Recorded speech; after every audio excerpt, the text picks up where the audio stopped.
نور قلوبكم بذكر الصلاة على محمد وآل محمد.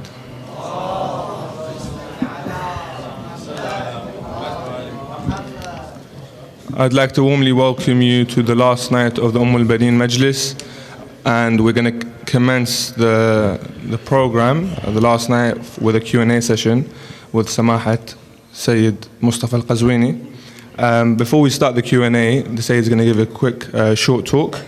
In the meantime, if you do have any questions, there's a range of ways in which we're going to approach this. First and foremost, there's pens and papers going out in the brothers and sisters side. If you have any questions and want to remain anonymous, by all means, if you write your question and give it to the people by the doors. Make it short. Please as well, a request from the Sayyid, make the question short. Don't write a novel, just a question. Also, another request, if we can try and refrain from coming, giving papers to the stage, give it to the people by the door and they'll pass it on to us, please. It saves someone coming up every second. There's also, if we will be taking questions from the floor, a lot of Q&As don't have that. We will be taking questions from the floor, so there will be a chance for people to raise their hands and ask to say the question directly. But once again, we ask you to keep it short. Finally, for those members of the audience that are on Twitter, we have the hashtag Qazwini Q&A. So if you hashtag a question, it will get to me and then we'll pass it on. And before we start, I'll find out how to spell that, because I think there's a lot of different ways of saying that. Anyway, I'm going to pass it on to the Sayyid to begin tonight's program. If we can welcome him with a loud salawat ala Muhammad wa ali Muhammad.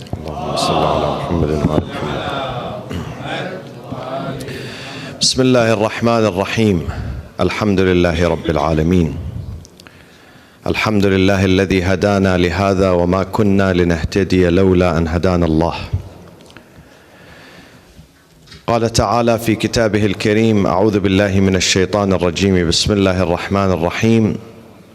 إنهم فتية آمنوا بربهم وزدناهم هدى وربطنا على قلوبهم إذ قاموا فقالوا ربنا رب السماوات والأرض لن ندعو من دونه إلها لقد قلنا إذن شططا. صدق الله العلي العظيم. الحمد لله رب العالمين، والصلاة والسلام على سيدنا ونبينا وحبيب قلوبنا أبي القاسم المصطفى محمد.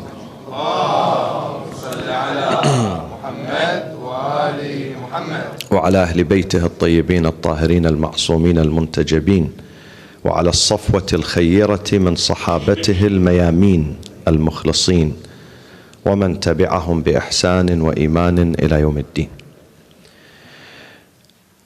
First and foremost, let me extend my appreciation and my thanks and my admiration to all of you, my dear brothers and sisters, for your very heartfelt welcoming and reception that I received here, and the generous hospitality of many of you. I was overwhelmed with kindness and goodness and smiles and warm welcoming in this city. And let me share a few points with you at the conclusion of these sessions. I am, as an elder brother to many of you, and as a servant of Islam for the last 35 years of my life, I'd like to share some of my experiences with you in whatever time we have tonight before we begin the Q&A session. Number one, my brothers and sisters, you are going through the most critical and the most important juncture of your life. Most of you here are between the ages of 15 to 35. This is the most critical time in your life. This is the time where you build your character. This is the time where you equip yourself and prepare yourself for your future. This time is very decisive in your life. If you miss this period from the age of 15 to the age of 30, then you're going to miss out on your own life, your entire life. Look at those who are successful in this life. Those who are politicians, those who are businessmen and businesswomen, those who are in the field of education and intellectuality, those who are scholars. They built themselves during this age, between 15 to 30. This is where you build yourself. If you miss this period, this critical 15 years, nothing can repair that. After past the age of 30, it's extremely hard for yourself to have some moment of privacy, to focus on yourself. By that time, most of you, inshallah, are going to be married with children, and you have to focus on the welfare of your family. It would be hard for yourself to develop your own self. Your growth, your development, your preparation goes between these years, 15 to 30. Try not to waste them. Try to make advantage of every day. I would not say every month or every year. Every single day is an important day in your life. Every single day would make a huge difference in your future. Don't miss out on this time. This is the goldest of the golden time of your life. This is the most important. What should we do then?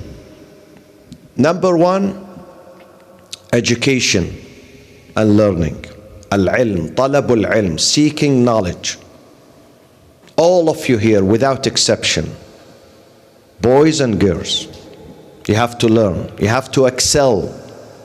You live in a country that provides you with education, free education in this country.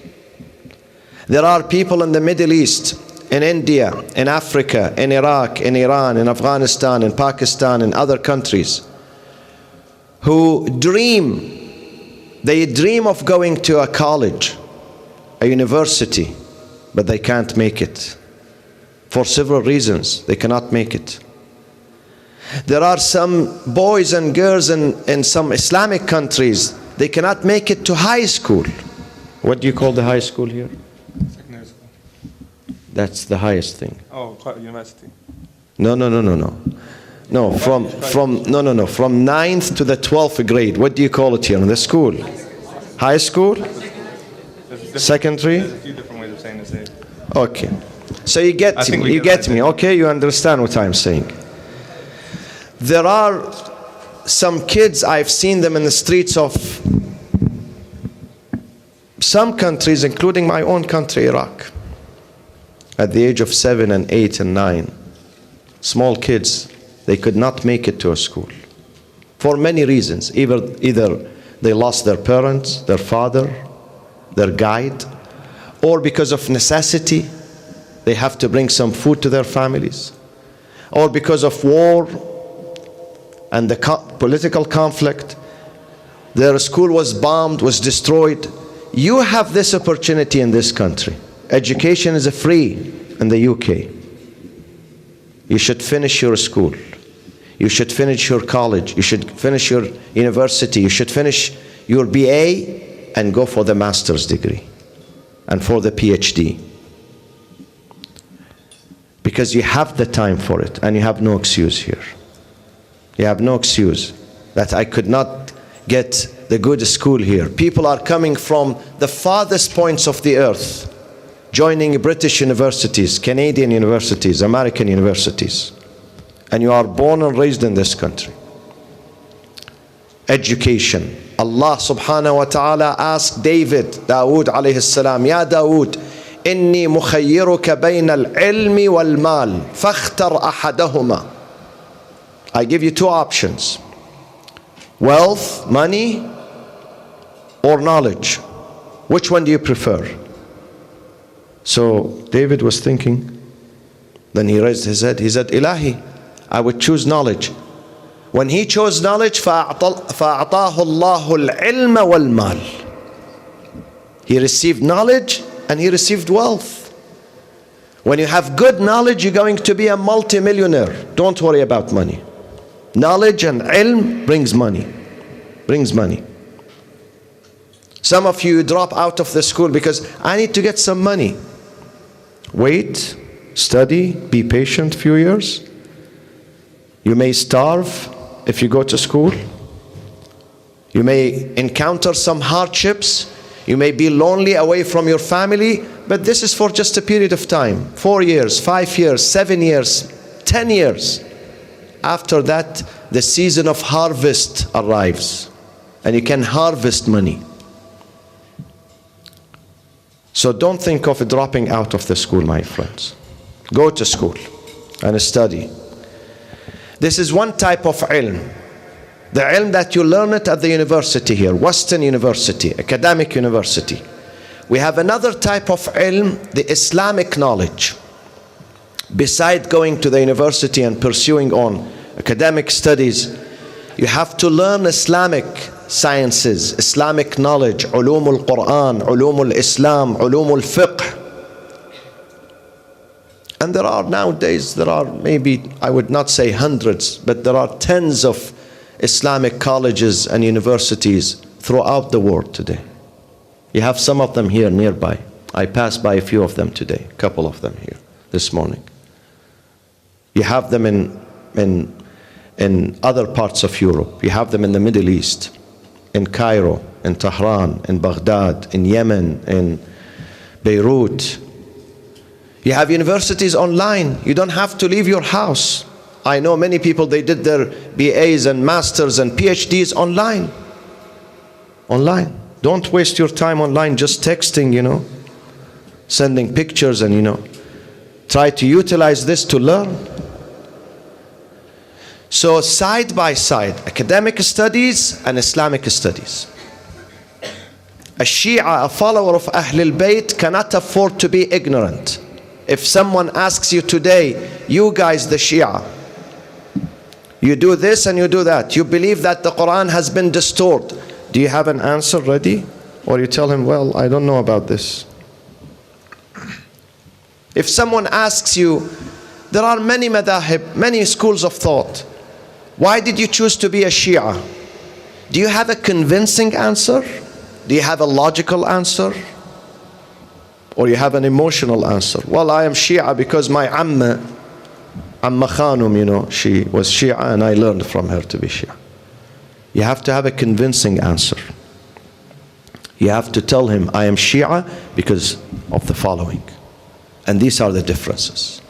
These are the differences between the school of Ahlul Bayt and that school. At least you have to know 50 differences.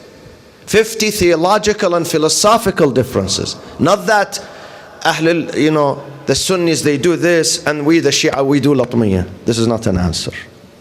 This is not a logical answer. And you have to know the difference between Islam and Christianity too. Why we are not Christians? Christians have a beautiful cathedrals and churches and institutions and ceremonies, much more beautiful than us. Why we are not Christians? We have to know the reason. You have to know the reason. If a Christian comes to you one day and he tells you, what is Islam? Can you explain that to him in a nice way? In a way that he can get it and understand it? If not, it's not too late for you to learn. Grab a book.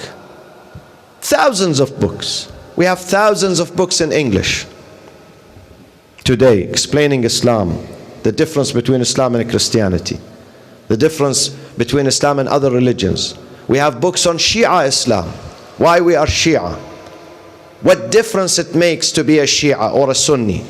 Is there any difference or there are no differences? We have to understand these things, my friends. And this is the time for you. Past the age of 30, you would never have time to study and to research, because by that time you're going to have 2 or 3 kids. You have to pick up one from this nursery, the other from that school, and then you go shopping, and by the time you come home by 5 or 6 or 7 p.m., you are dead. You have to eat something and go to bed. Prepare yourself for the following day. This is the time where you have the energy. This is the time where you have the intelligence.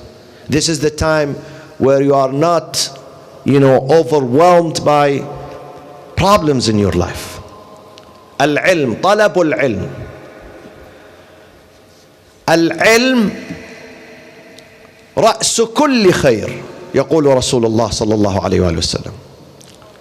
اللهم صل على محمد وآل محمد. Knowledge is the fountainhead of every goodness in this life. Every goodness in this life. والجهل رأس كل شر. And ignorance is again the fountainhead of every corruption, every evil, every falsehood in this life. Why we have now, I was watching a report just right now on the TV about some European youth. They say they are about 500 from Holland and Britain and France and other countries are fighting in Syria, part of Al-Qaeda, part of the jihadis and the Salafis. Why they are doing that? Because of ignorance. If they have knowledge, they would not do that. They stay in their countries and they preach for Islam. They invite European people to accept Islam. They give a good example of Islam, not a terrible example. Allah does not want a European guy like you or an American or Canadian to carry the gun and go and fight in Yemen or Syria or other places. Allah says your gun is your pen and paper, your book. This is how you preach for me. This is how you work for me. He doesn't want you to go and carry a gun and fight and kill yourself and destroy yourself and your family and your country. And then when they go back home, all of them are radicalized. They want to bomb here and destroy there and bring down this building and that institution. This is not Islam. And this is all because of ignorance, jahl. Because most of them, they drop out of the school. They are brainwashed by two evil sheikhs in their mosques, local communities. They brainwash them for 2 days and then they send them to go and fight. Go and kill this number of the Shias, this number of those, and then you dine with the Prophet in paradise. And Hur al-Ain are waiting for you in paradise. They're going to embrace you. Jahl, this is ignorance, sheer ignorance. You, the followers of Ahlul Bayt, should not be ignorant. You are different. You subscribe to the most knowledgeable man after the Prophet, and that is Ali ibn Abi Talib alayhi salam. And you sisters, you subscribe to the most knowledgeable female on the surface of earth in this universe, and that is Lady Fatima az-Zahra. So you have no excuse to remain ignorant. You have to seek knowledge every day. لَوَدَدْتُ لَوْ أَنِّي ضَرَبْتُ رُؤُوسَ أَصْحَابِي بِالسِّيَاطِ حَتَّى يَتَفَقَّهُ فِي الدِّينِ. Our sixth Imam al-Sadiq says, I wish that sometimes I can use violence with my companions, so I force them to study and to learn and to understand religion. What is the problem with Islam today, my friends? Islam is a beautiful religion, but this book has been misunderstood by some ignorant, a bunch of ignorant. They misunderstood this book. Therefore they think the message of Islam is about violence, is about killing, is about bloodshed, is about war. Based on misunderstanding, misconception. Why some people in Europe, in America, they don't like us, the Muslims, they don't like us. Again, based on ignorance. If they come and read the Quran, study Islam and read the Quran, they would not hate us anymore. They would find out that this is the most peaceful book. This is the most loving religion. A religion that would never hurt an insect, let alone a human being. We have no right to kill an insect with no reason, based on ignorance. So this is number one. You have to study, my friends. This is my message for you. This is my message. We have to feel proud of you. And I'm not going to feel proud of you because of the way you look, because of the style of your hair, or the perfume you wear, or the dress you have, or the style, or this or that. I'm not going to be proud of you because of all these things. I'm going to be proud of you because of the brain you carry, the aql that you have, the intellect that you have, the reason that you have, the knowledge that you have. The knowledge that you have. And remember, do you want to worship God? Do you want to score points in religion and faith, the highest points? Go to school. Go to school. You have to spend your time in the school, in the library, studying, revising, reading, writing, researching. This is how you, at this age, this is how you score the highest points in religion. This is number one. I have two more things before I open the floor. The second thing, my friends, ilm without akhlaq is nothing, is zero. Ilm has to be coupled with what? Ilm has to be coupled with what? With akhlaq, with good manners. And also you learn good manners at this age. You do not postpone it until the age of 30 or 40. By that time it is too late if you want to change your akhlaq. Now if you have a bad habit, you can crush it at this tender and young age now. By the age of 30 and 40 and 50, it's too late. Now if you want to learn something good in your life, to adopt to a good character in your life, this is the time for it. This is the time. If you want to learn patience, now. If you want to be tolerant, now. If you want to learn not to lie, it's now. Not at the age of 50. At the age of 50, it's too late for you, because you will be an expert in lying at that time. It would be difficult for you to get rid of it. It goes deeper and deeper and deeper into your character. It is now. You have a tender soul now. Your souls, your spirits are still clean, still washable. You can wash them. Even if they get contaminated, you can wash them easily. You can wash them easily. See, I'll give you an example. Have you seen a child who's 1 year old, 2 years old? When you want to wash his hand, his or her hand, how long does it take compared to you? It takes 10 seconds. The hand is small. It can be washed easily. But your hand takes 2 minutes. The same thing with the heart. Your heart is still tender and young. You can wash it easily with goodness. Replace it with goodness. So this is the time. Learn akhlaq. And third, my friends. So what was the first thing we have to learn at this age? Ilm, knowledge. What was the second? Akhlaq. And guess what is going to be the third? What do you think? Sport, football or basketball or golf. Which one would you like the most? The third, my friends, taqwa and piety. Taqwa Allah. يا أيها الذين آمنوا اتقوا الله حق تقاته حق تقاته. The piety which God loves, the piety that God deserves, حق تقاته. And taqwa is, what's the meaning of the taqwa? Very intimate and very close friendship and companionship with God. You make him your best friend. When you make him your best friend, you are not going to upset him. We all love our best friends. We try to sacrifice for them. We try to accommodate them. We try to listen to them.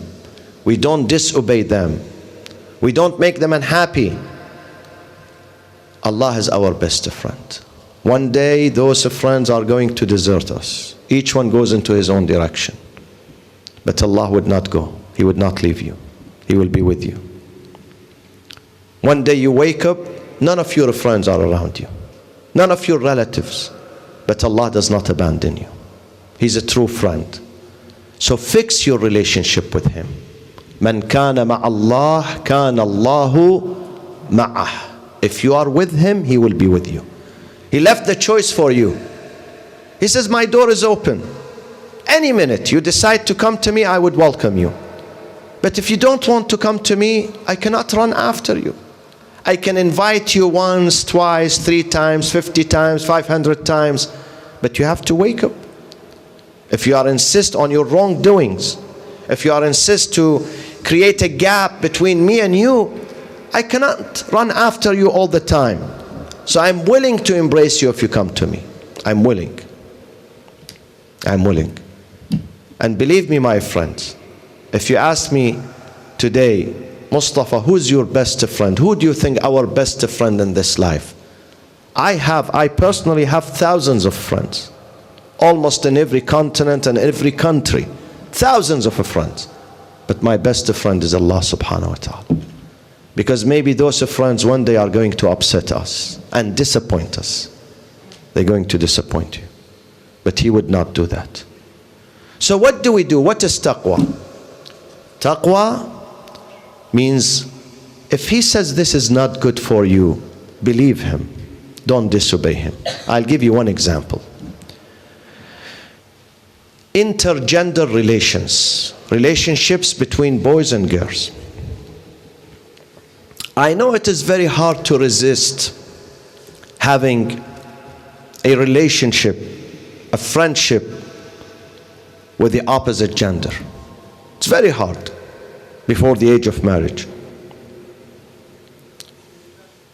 But it's not impossible. It's not impossible. One person asked me the other day, Sayyid, what's wrong for me? She was a female. What's wrong for me if I can have honest friendship with my colleague, with my friend in the school? I can go out with him to have some cappuccino, you know, some coffee, some drink, and we just chat over a few things. And I said to him, if you guarantee 100% that the relationship is going to be honest, then there is nothing wrong with it. But you cannot guarantee that. Because the moment you go with him on the first trip, on the first date, you're going to be accompanied by whom? Satan is going to say, me, don't leave me alone. You have to buy a third ticket for him to join you. If you are going to a restaurant, you have to reserve 3 seats. You and your girlfriend and the Satan.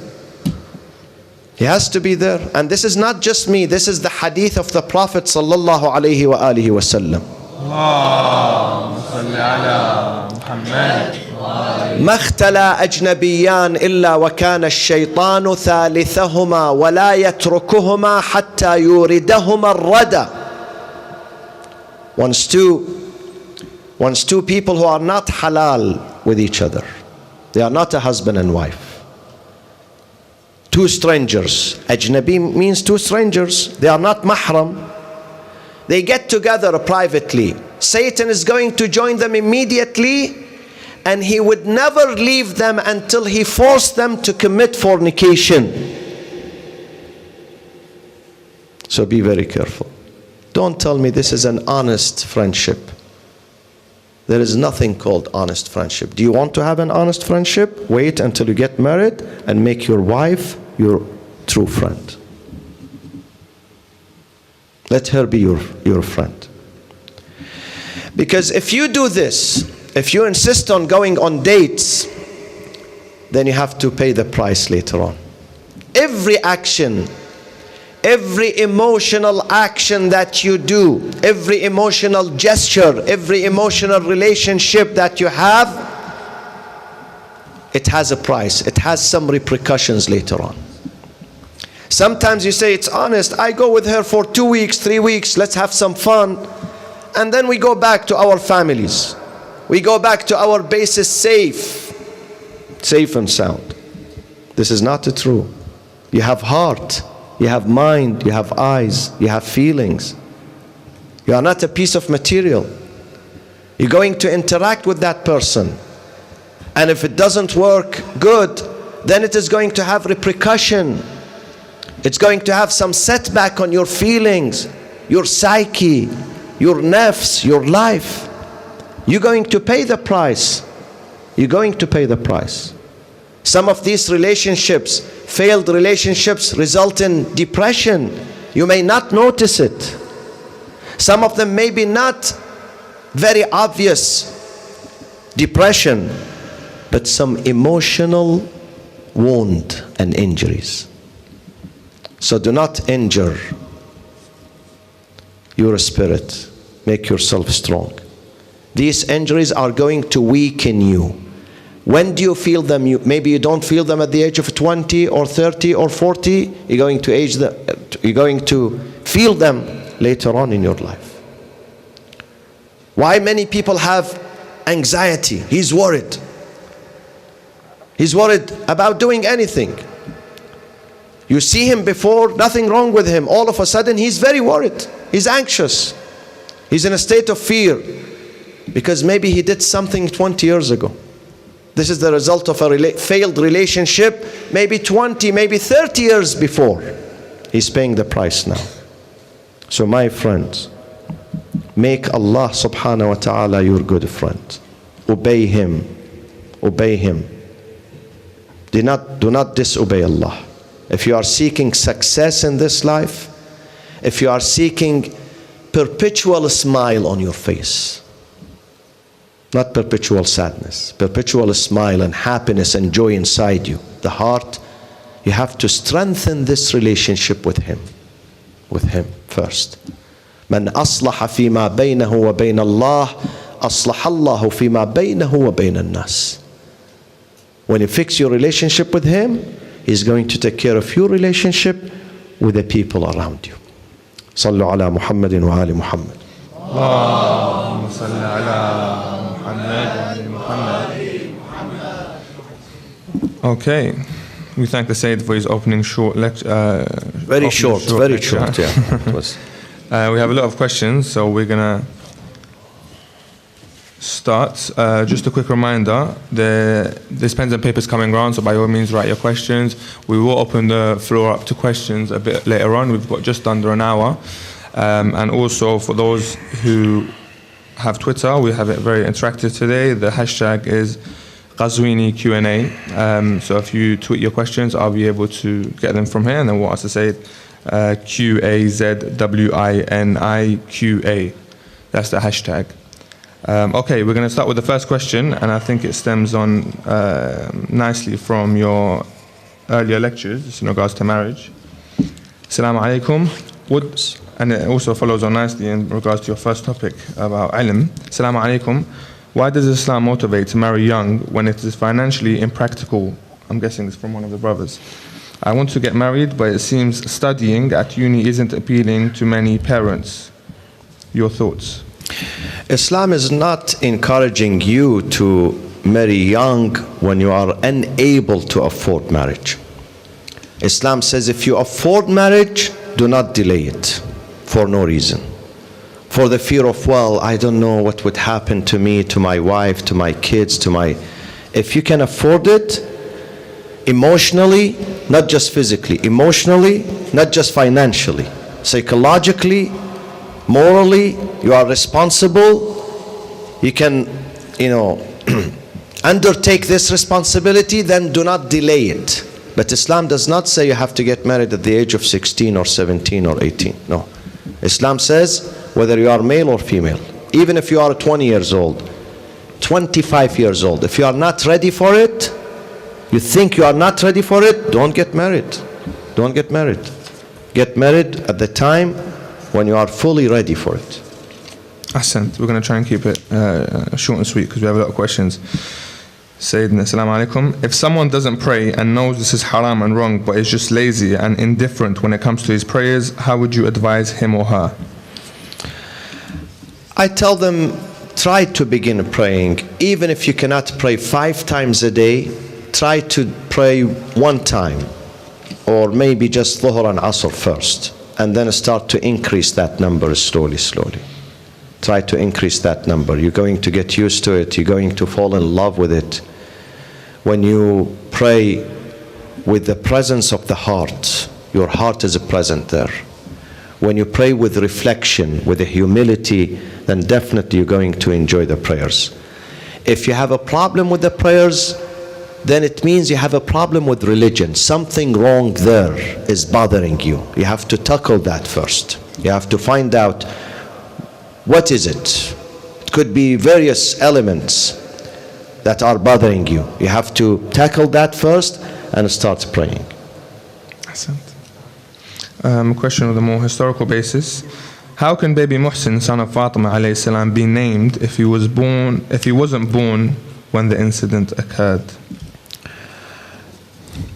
The Anbiya and the prophets and the Imams are usually named before their birth, and even we have ordinary people in our community, their parents, they choose a name for them as soon as they find out about the gender, or even if they don't know about the gender, they say, if I get, a boy, I would call him Ali, and if I get a female, I will get. So there was a name chosen for him before his birth, and this is something very normal. Okay, this is a very short question, and I'm sure it's going to have a short response. Can you follow a dead marja? Can you follow a dead follower? No, the jurists say if the person is already dead, then you cannot follow him anymore. You have to begin your taqleed with someone who is still alive. Assalamu alaikum. The story. Husband tells his wife he wants to get married to a second wife. What are his rights and what are hers? Does she have the right to say no? If during solemnizing their marriage, if she puts a clause, condition, that if you marry a second wife, you have to divorce me. Or you cannot marry a second wife. She cannot tell him you cannot marry, but she can tell him, if you choose to marry a second wife, then you have to divorce me. During solemnizing the marriage in the beginning, not after that. Then she has the right not to let him get married unless he divorces her. But if she did not stipulate this clause in her marriage, in her wedding, in her marriage contract, then it is too late. She cannot do anything about it. The only thing she can do is to pray to God to stop him from marrying the second wife. And this prayer is not going to be accepted, most likely. Sayyidina, assalamu alaikum. Yesterday, this is in regards to your lecture yesterday you remarked that a wealthy criminal suspect may be able to get away with their crimes with an aid of an expensive attorney. Is this not comparable to Islamic law, whereby a criminal can pay blood money to the victim or the family in order to become exempt from punishment? Therefore, should two people commit the same crime, the wealthy individual can buy freedom. Where is the justice? There is a lot of justice. There is a big difference. In Islam says if the family of the victim agree to forgive him and to forego the qisas, retribution, then he must pay them the restitution, the money, the fidya, they call it diya, the diya. But if they don't agree, he cannot get away with it. He cannot get away with the sentence.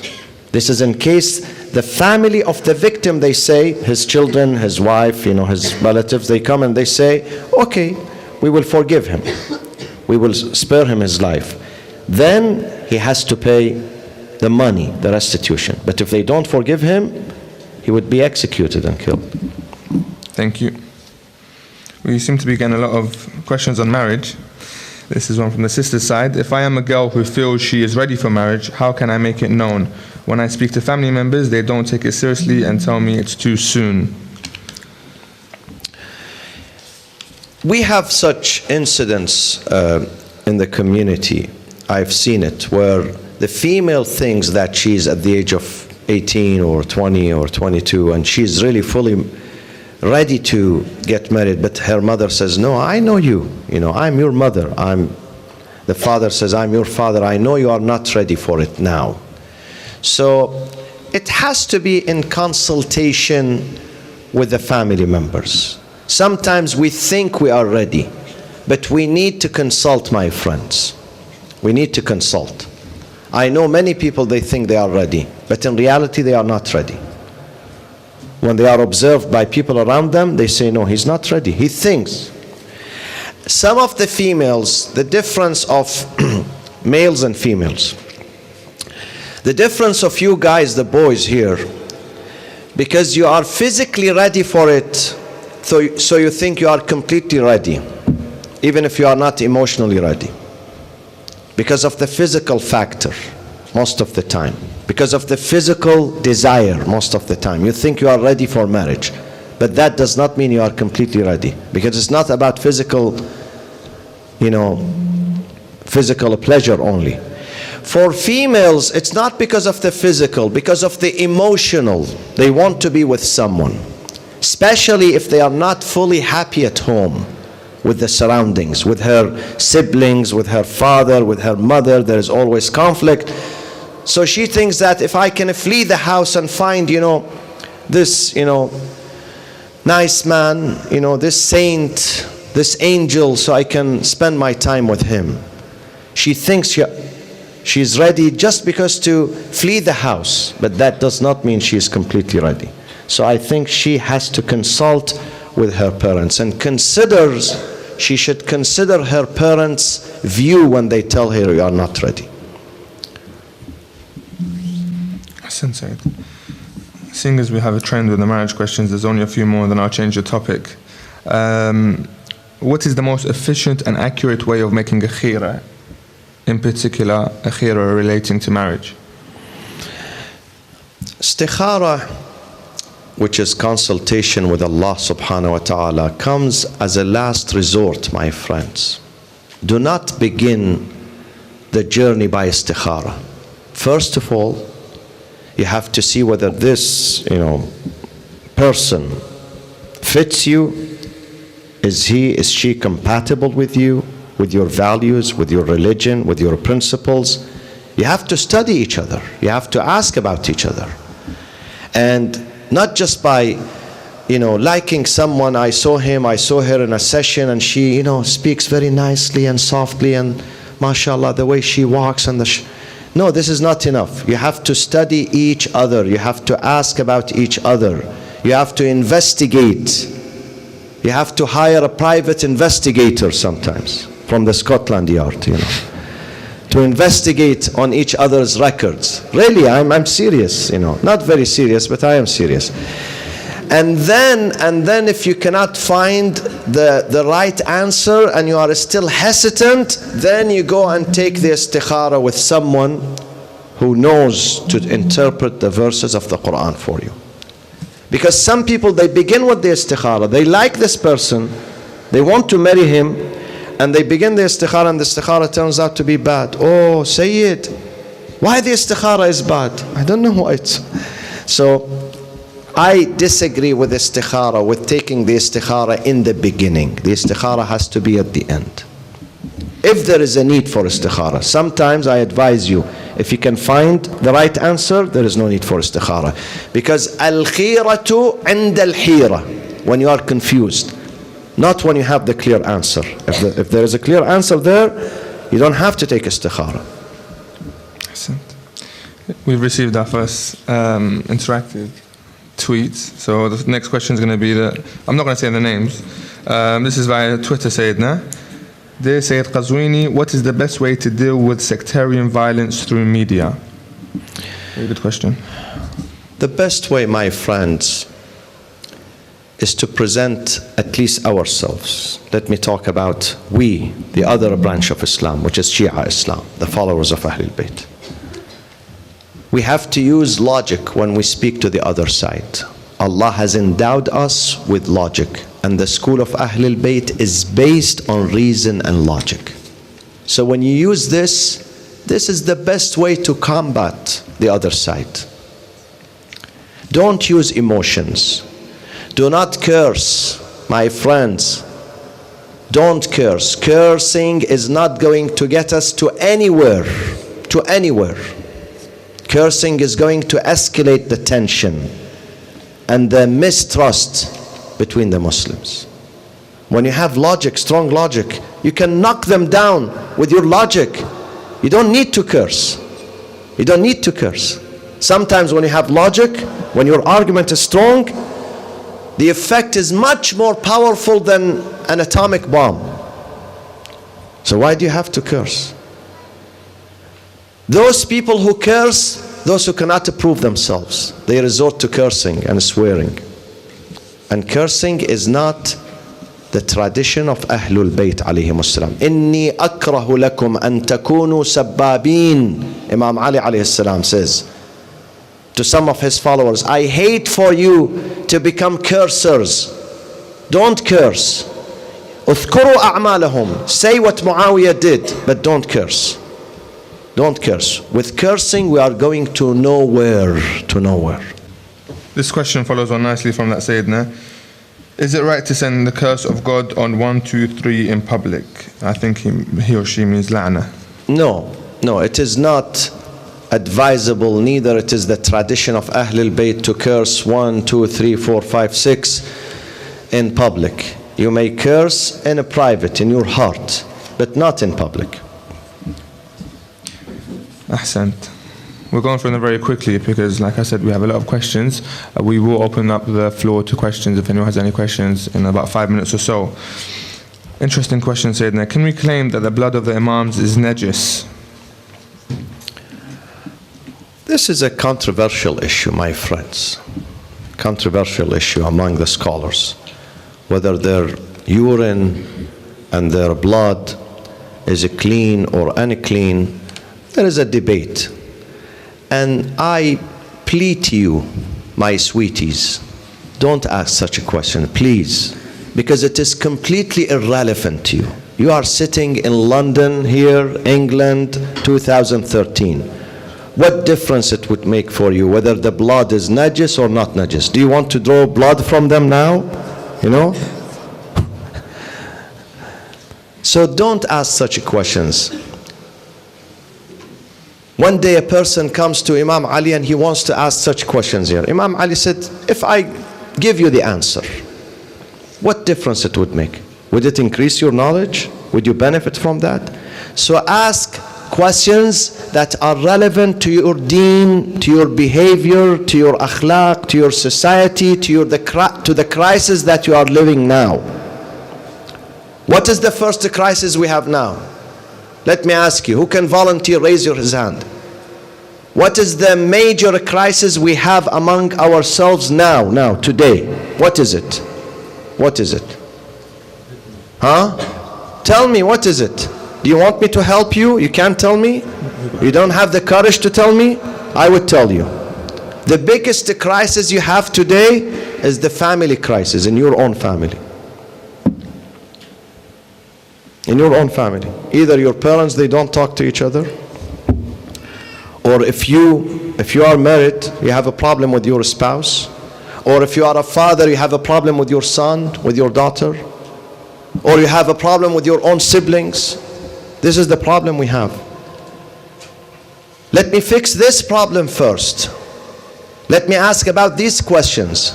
How can I go back home tonight and be a good boy, good girl to my parents, good husband to my wife, good father to my children? This is what makes difference, my friends. It's not whether the blood of the Imam is najis or not najis, or, you know. These are irrelevance. Ahibba'i, these are irrelevance. Do not keep yourself busy with them. هذا علم لا ينفع. What do we say in the dua? أعوذ بك من علم شنو لا ينفع. Imam, we love the Imam, we adore them, we are their slaves, but it doesn't make any difference to spend time and say, oh, the Sayyid today, he said the blood was not, you know, was not clean. And then I find a statement coming out of, you know, Westminster, or, you know, against me, condemning me that he's you know, he's Umari, he's Bakri, you know. So don't get me in trouble, Habibi. We footed them a little better, that was my fault, I apologize. Sayyidina, is it okay to communicate with the other gender over the social network or face to face, not only for purpose not only for the purpose of marriage, and this is a different question but also similar, it did make me laugh. Can two cousins from opposite genders talk?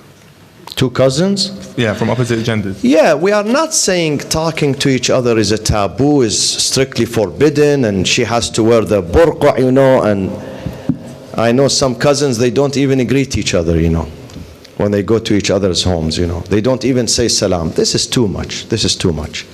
You may speak to the opposite gender. We speak on a daily basis. When you go to school, when you go to the shopping center, when you go to the mall, when you go to...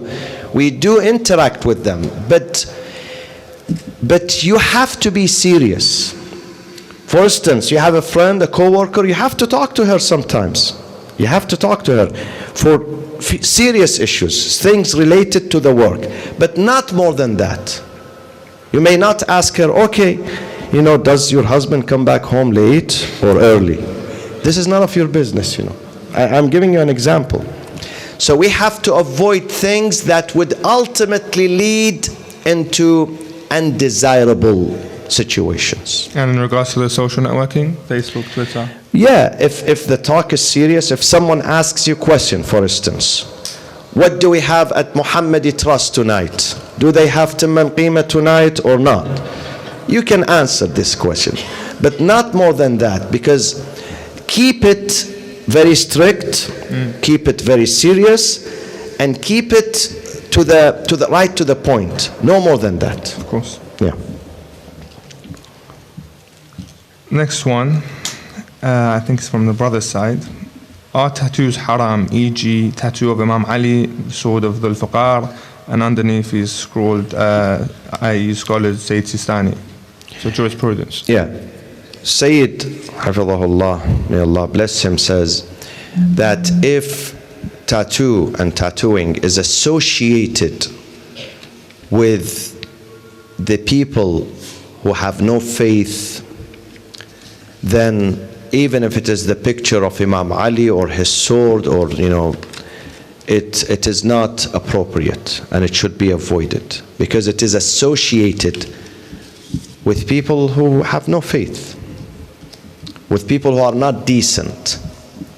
So you have to avoid that. Have you ever seen a scholar, let me ask you this, who has a tattoo on his arm, you know, on his chest? Have you ever seen?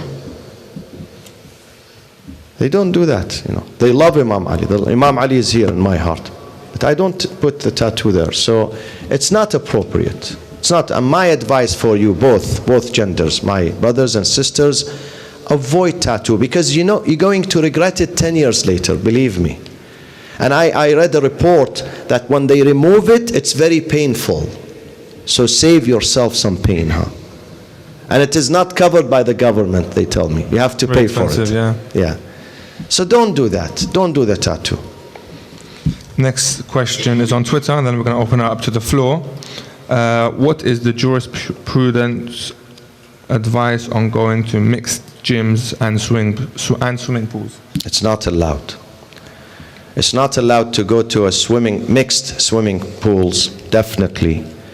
And the gym, if at that time there are females, you know, exercising, and it's not appropriate, because you cannot close your eyes, you know, when you are run on the treadmill.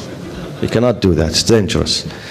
So definitely you're going to open your eyes, and sometimes you're going to chat, and you know, so it's not allowed to go to the mixed, you know, sports centers.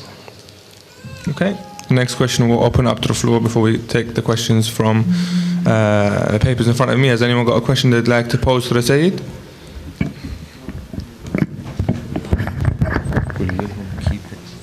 Please, the Sayyid requests, please keep it very short. We haven't got much time.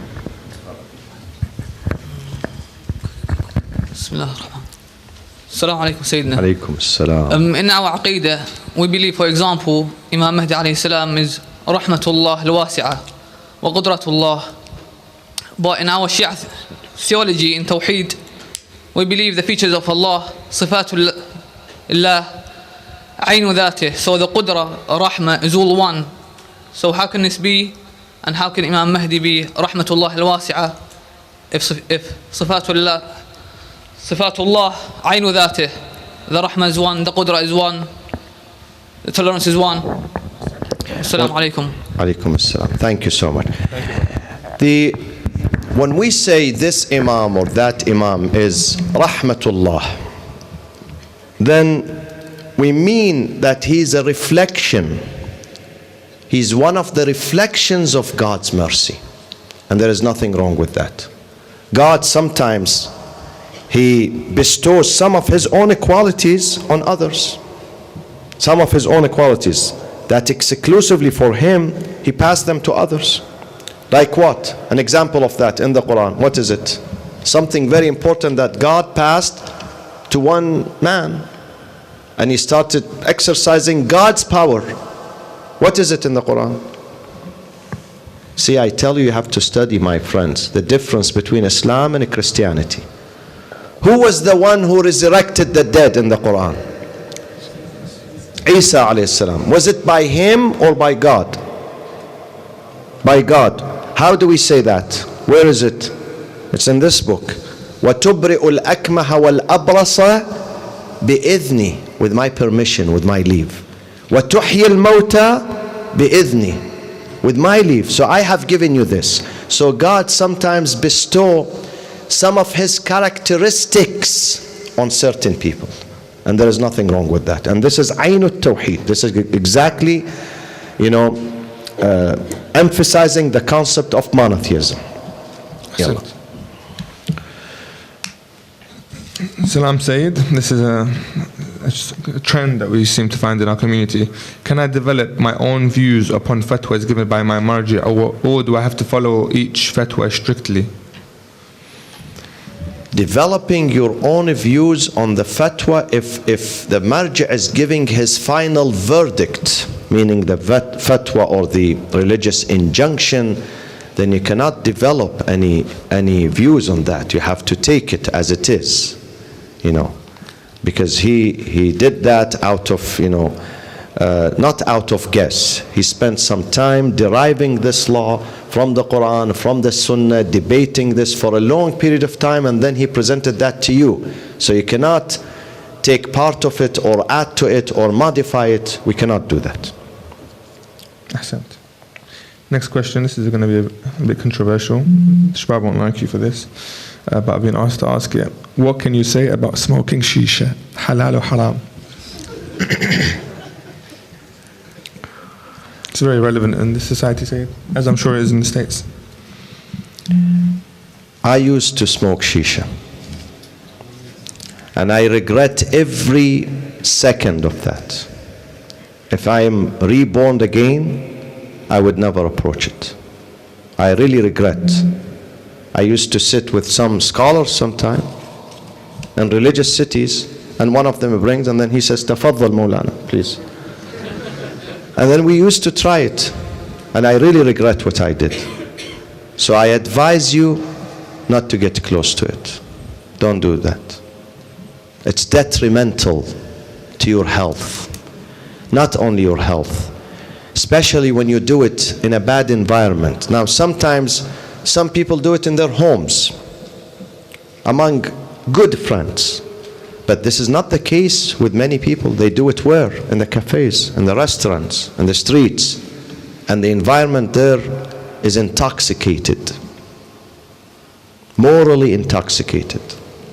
And if you get used to it, then it would be very difficult to get rid of it. So my advice, my sincere brotherly advice to you is try to stop it, my friends. A question along the same lines. What would you advise if a friend of mine is already addicted to vices, i.e. smoking and stronger stuff? So I'm guessing in that he's meaning drugs in that sense. Mm-hmm. Yeah. What would you advise if he's already addicted? But there is a way. If there is a will, there is a way. And he can get rid of that, provided that he has a strong will and a strong faith, and he look up to his future, and he think about his health 10 years from now. And it's not about only your health. I have witnessed some of the divorces that took place because either one of them was smoking, and he smelled terrible. And his partner could not stand that. Because of smoking. She said to him, I don't want you. So it's not only about your health, it's about your future, it's about your social life, it's about your family. Try to quit that. And if you do drugs, this is even more terrible. This is even more terrible. You are incurring injustice against yourself, your brain, your intellectual power. So you have to hurry to stop that. You have to do everything possible to stop that. Even if you go to a rehab center for 6 months, for 1 year, it's worth it. It's worth it. Ahsant. Next question in regards to ghaiba has come via Twitter. Assalamu alaikum Sayyidina. In regards to ghaiba, if I mention something bad that someone did, is it classified as ghaiba? Or if I say something nice about the person, but the person doesn't like it, again, is this ghaiba?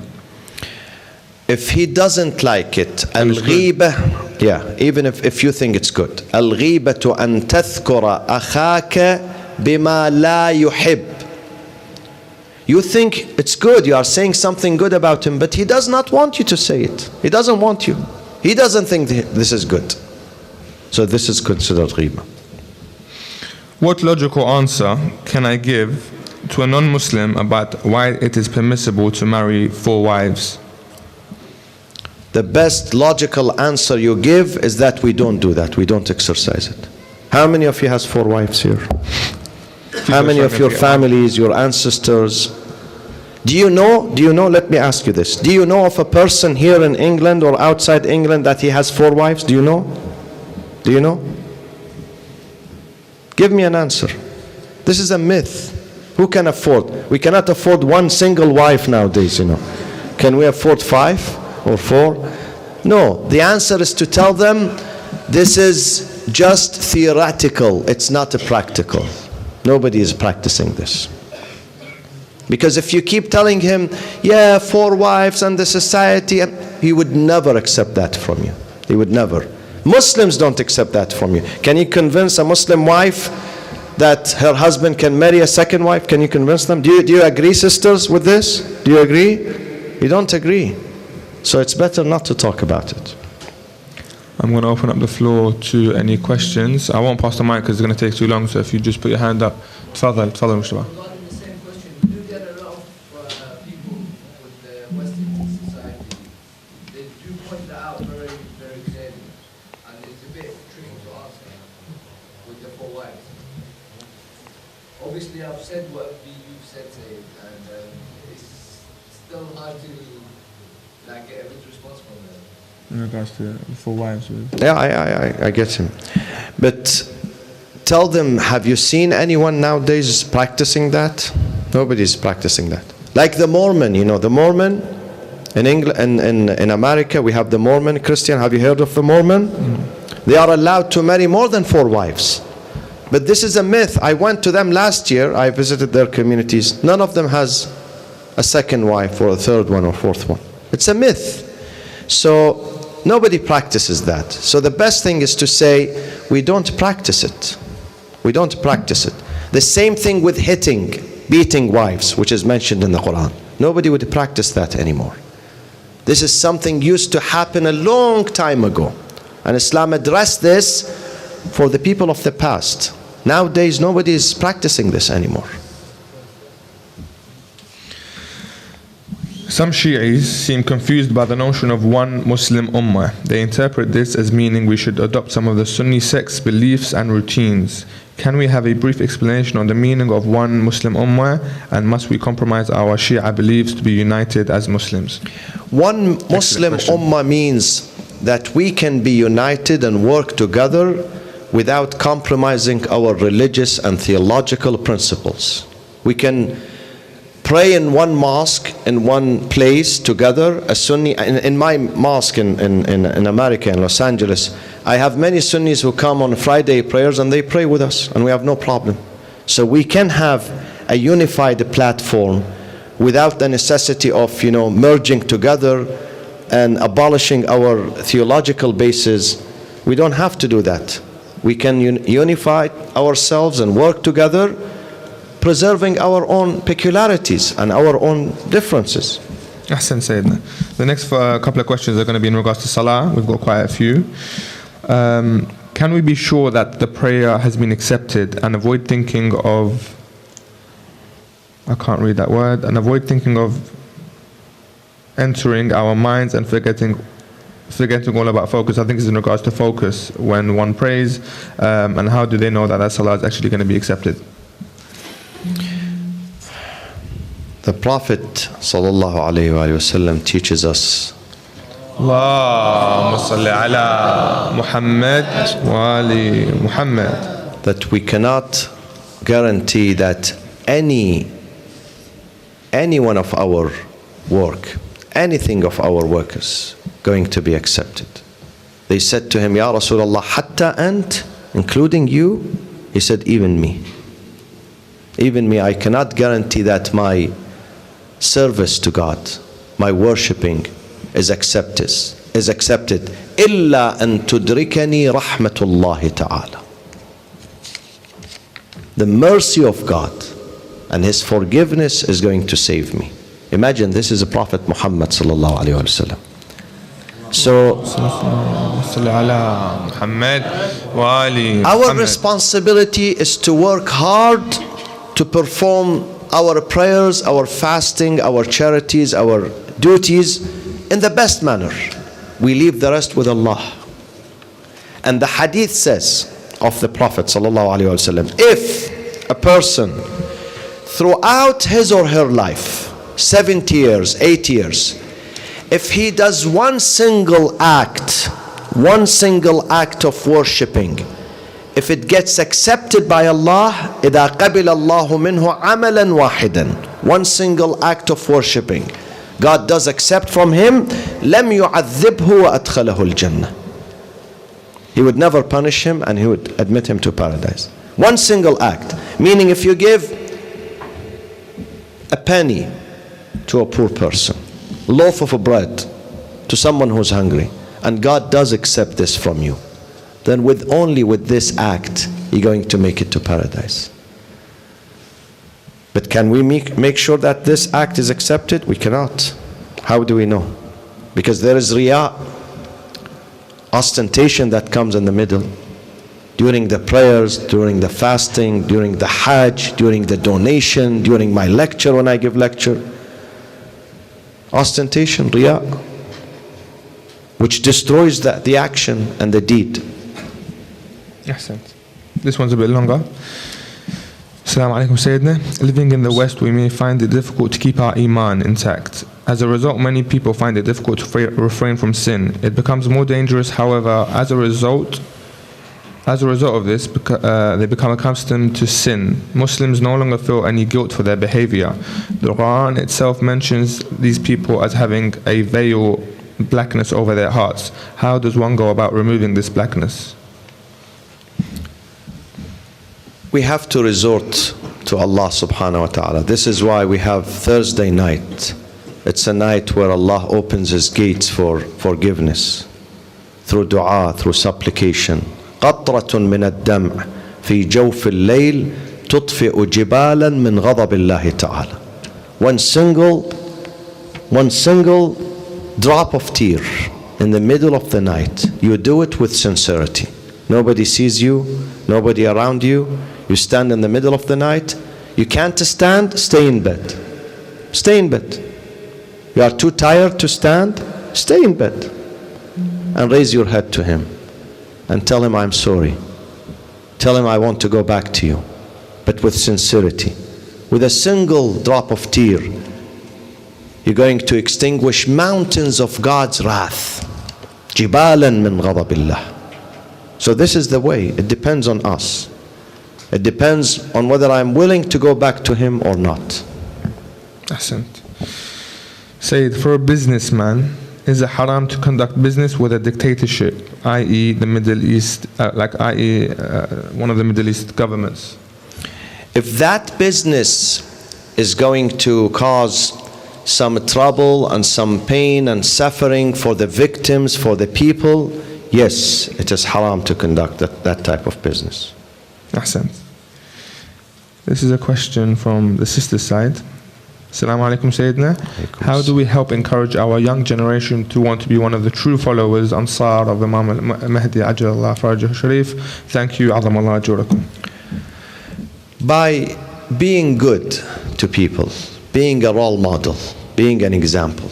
Sometimes, my friends, we preach and preach and preach, and we give lectures and we give sermons, and nothing happens. Why? Because we are not a good example. الكلمة إذا خرجت من القلب دخلت إلى القلب. If I am sincere, if I practice what I preach,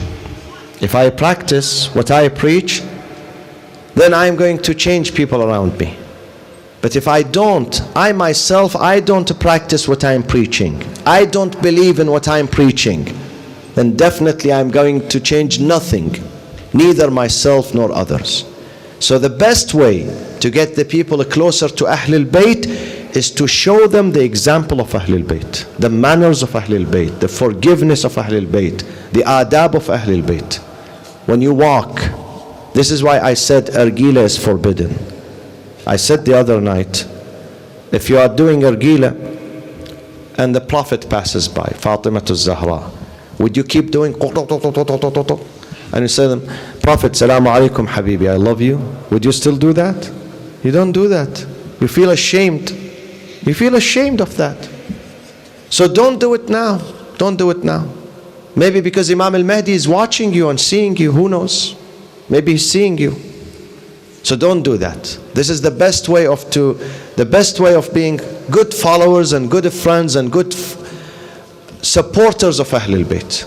I cannot understand, my friends, my brothers and sisters, I cannot get it. I cannot understand that some of you say, I am the follower of Ahlul Bayt, and then you violate your own principles, the principles of Ahlul Bayt. I cannot get it. Do you want to be good followers? Then keep their principles intact. Keep it strong. This is a good one. Which book is the best to learn about Shia Islam, in your opinion? I'm sure there's loads. There is a book called Inquiries About Shia Islam. I think this is a good book, right to the point, very clear, and it addresses all the questions that you are asked by the Sunnis. Why do you do this? Why do you say that? Why the turba? Why the prayers? Why the mut'ah? Why the Mahdi? Why Ashura? Why Imamah? Why Imam Ali?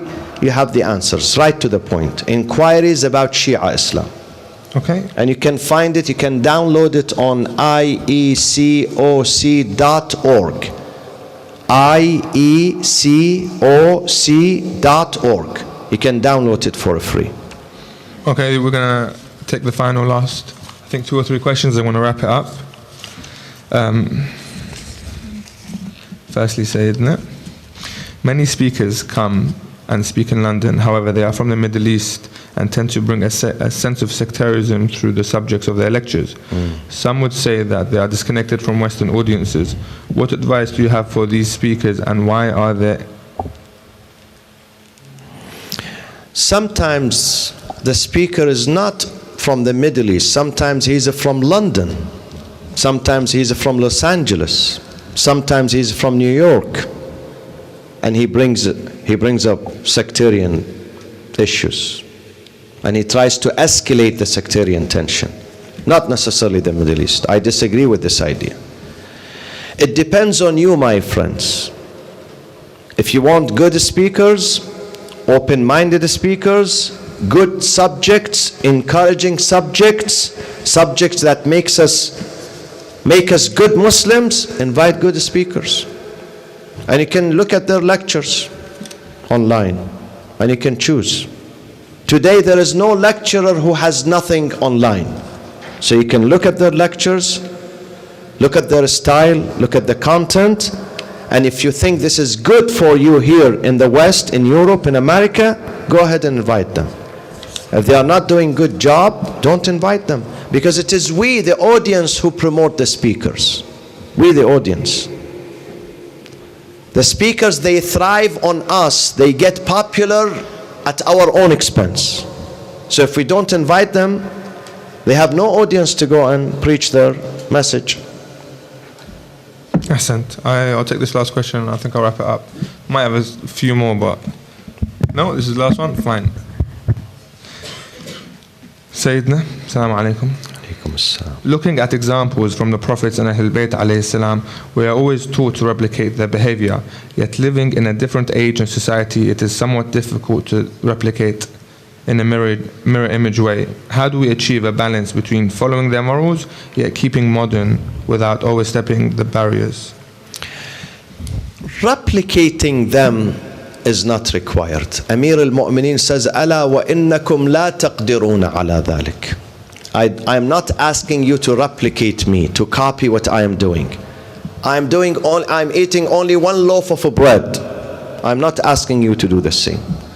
Imam Ali came to Kufa and he was killed in Kufa, and he lived in Kufa for 4 years and 10 months, and he had only one set of a dress, just one.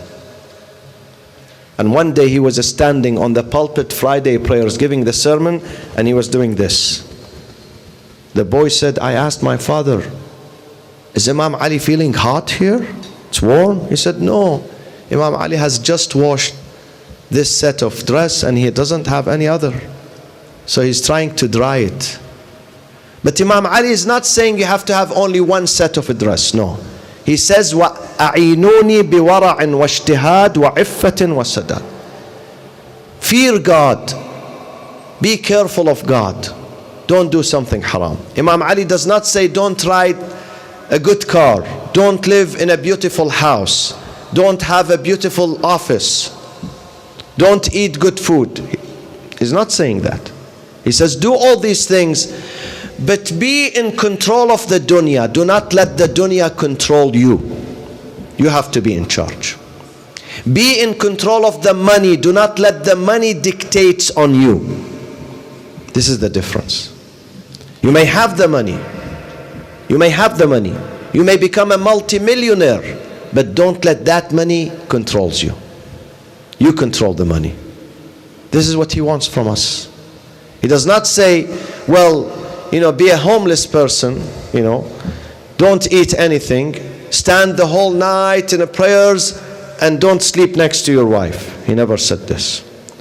The group of people came to the Prophet. One of them asked, does the Prophet pray the whole night? They said to him, no. The Quran says to him, قم الليل إلا قليلا نصفه أو انقص منه قليلا أو زد عليه ورتل القرآن ترتيلا. He sleeps part of the night and he does tahajjud the other part.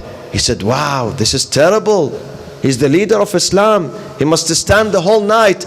أما أنا فأقم الليل كله. As to me, I'm going to go back home and I will stand the whole night in prayers. The second one asked, does he fast every day? They said, no, the Prophet cannot fast every day. One day he would fast, the other day he would break his fast. This is outside Ramadan, of course. Outside Ramadan. He said, أما أنا فأصوم الدهر كله. I'm going to be more Catholic than the Pope. More religious than Muhammad sallallahu alaihi wasallam. I'm going to fast. I'm going to fast every single day. The third one said, does the Prophet has relationships with his wife? Does he sleep with them? They said, of course he sleeps with them. How can he make children without sleeping with them? This is not artificial insemination, He said, wow, this is terrible. He sleeps with women? I'm not going to sleep with my wife forever. فَخَرَجَ عَلَيْهِمْ رَسُولُ اللَّهِ. The Prophet was in the house and they were in the masjid. He said to them, listen, I stand part of the night in tahajjud and worshipping, and I sleep the other part. I fast one day and I break my fast the other day. And I have relationship with my wives. This is my sunnah. If you want to follow my sunnah and my tradition and Islam, this is the way. If you want to create your own path, that's your own way. Radicalism started from that day. Islam is not saying deprive yourself, enjoy yourself. Ya ayyuha ar-rasul kulu min at-tayyibat. But at the end, wa'amalu salihan. Be careful of what you do. You have to be in charge of this life. Do not let the life, the cheap life, to ride you and control you.